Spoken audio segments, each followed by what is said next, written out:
महाराष्ट्रातल्या 11 लोकसभा मतदारसंघात मतदानाला सुरुवात. चौथ्या टप्प्यामध्ये मतदानाची टक्केवारी वाढवण्याचं आव्हान. मुंबईतल्या प्रत्येक झोपडपट्टीवासियाला हक्काचं घर देणार. उपमुख्यमंत्री फडणवीसांची ग्वाही.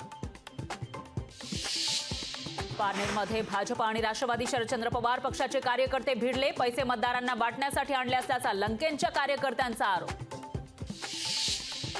पुण्यातील सहकारनगर पोलीस ठाण्यामध्ये रवींद्र धंगेकर यांचं आंदोलन. भाजपकडून पैसे वाटल्याचा आरोप. पोलीस ठाण्यामध्ये भाजप कार्यकर्ते आणि काँग्रेसचे कार्यकर्ते आमने-सामने. पंतप्रधान मोदींचा वाराणसीमध्ये 2 दिवस रोड शो. आज काशीमध्ये रोड शो सह जनतेशी साधणार संवाद.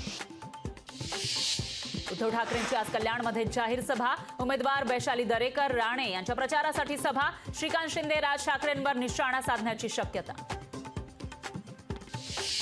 प्रज्वल रेवण्णाच्या चौकशीवरून राजकीय वाद. भाजप सीबीआयसाठी आग्रही तर मुख्यमंत्री एसआयटी तपासावर ठाम. सरकारी तेल कंपन्यांनी वर्षभरात नफेखोरी केल्याचा आरोप. वर्षभरात तब्बल 81,000 कोटी कमावल्याची माहिती. समृद्धी महामार्गाचा विस्तार चंद्रपूर गोंदियापर्यंत होणार. 3 महामार्गांसाठी 46 निविदा दाखल. लोकशाही मराठी ऐका, पहा, जागरूक रहा.